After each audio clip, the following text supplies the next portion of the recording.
I thought today's audio/video is going to be on toxic masculinity.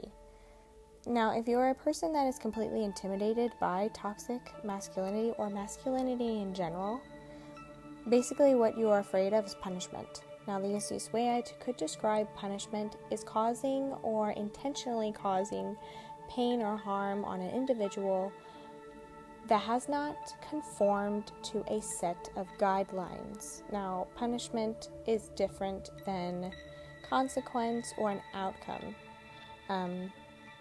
Punishment is more of a forced consequence, and a lot of people in general kind of associate masculinity with punishment. I also was asked a question or comment, and the question was, what angers me? And quite honestly, it is toxic masculinity. It is not ruining the world, but it's not helping it either. So I thought that I would use my hurt and anger to promote something that would be beneficial for both parties. To help anything at all blossom or grow, you cannot enable it all the time, and you cannot go against it. So masculinity is not subjected to a specific gender. Believing that a group of people or an individual is to blame for masculinity is a complete misunderstanding. Masculinity in general terms turns unhealthy when a group of individuals or species is not able to make life enjoyable for themselves. This will then cause predatory traits. Now, a predatory of any kind and any species will prey on the weak, impressionable, or soft. So, oftentimes, because this is a common belief, we associate femininity with weak softness and impressionable. However, the purest form of femininity is relief, and it is helpful to promote healthy masculinity in the space of relief. Now, relief is to reassure or to console. Now, we grew up in a society where masculinity is associated with leadership, competition, directness, big picture perspective, resilience, and this is very, very difficult to have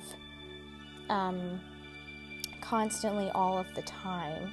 So we definitely need a balance within this perspective, and masculinity is much more able to blossom and grow into healthy aspects when it has a combination of femininity or relief or soothingness. To soothe is not only to console and reassure, but it is also to relieve something, is to acknowledge hurt or some type of pain, or also something that is very difficult to maintain all of the time, and give it some sort of soothingness or relief. So if you are a person that exudes a lot of masculinity and consistently feels that they must be strong, hold a lot of leadership, maybe you must feel like you have to be bold all of the time, that tends to get extremely tiring. So if you're a person that has been unable to express yourself in a way that is unlike these particular traits, you're generally going to get a burnout, or you're going to have to overcompensate. So femininity in its polarity, or attracting people that have the polarity of femininity, or giving you some sort of relief, is going to be in your best interest. Also, I would like to point out that people that promote or have a lot of predatorial traits are oftentimes misunderstood.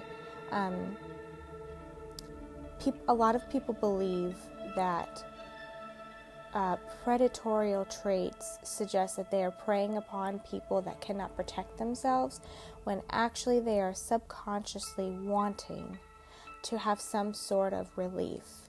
Imagine not being able to have any sort of enjoyable life for yourself. So you consistently find things or people to basically have that form of connection or have that some form of relief.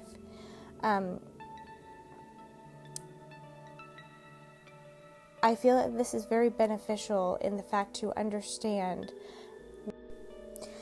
In order to be able to put a stop to maladaptive manners, it is very helpful to keep in mind of a few subjects. One is, I would like you to think of the words relentless, consistency, and expression. So relentless, consistency, and expression. Relentlessness doesn't necessarily have to be harsh or abrasive. It can come into a very beneficial role within your life when you ask yourself, what am I completely relentless with? And everyone on the planet has something that they are completely relentless with, or very passionate about, or will do until they perish on this earth. That is a form of groundwork that you can rely on when you come in contact with any form of masculinity. It is a space that you can consistently rely on, and it will build more of a self-trust for you. So even when you come in contact with a species or individual that promotes either positive or negative traits of masculinity, you can still rely on yourself no matter what. So relentlessness can come into play when you name traits that you're relentless with. For example, if you're a person that is relentless in knowing the truth about things, or being and embracing authenticity, maybe you're a person that will always stand for what is right. Maybe you're a person that always helps others no matter what. Maybe you're a person that is relentless in their artwork or promoting their music. This is a form of a very beneficial and helping you build a groundwork for yourself. It is aspects about yourself that can never be broken, and this is very helpful when it comes into play within your life. Also, how are you able to express or communicate yourself in a manner that is going to be beneficial? Now, sometimes communicating how you feel, or within like a workplace, or maybe in a place that is not necessarily beneficial for you to express yourself. There's always a time and place to express yourself. However, it's going to be very beneficial when you give yourself a voice. It will be able to allow your emotions to communicate, and this is a way of talking to your emotions and having them talk. Also, it is very helpful to make this a practice with other people. How can you give other people a voice? Most crime or most of theft or harm onto other people have been done for several reasons, but one of the most important traits is that people that harm other people or develop toxic traits were not given a voice. So it's very helpful to practice to give yourself a voice and to other people a voice. It doesn't necessarily have to be with your vocal cords. It could be playing in, maybe volunteering at a place where you can relate to, such as an animal shelter, or a domestic abuse shelter or helping homeless people and learn how to knit. This is an aspect of yourself that you are giving yourself a voice and other people a voice. This will also bring me to my next point, that consistency of giving yourself a voice and finding what you are completely relentless in will build consistency, and this will very much help you as well as others embrace yourself so that you can feel comfortable when you come into contact with people that either promote positive masculinity or not. So I hope this video was helpful, and I really appreciate you listening, and I will see you on my next video. Have a beautiful day, guys. Bye.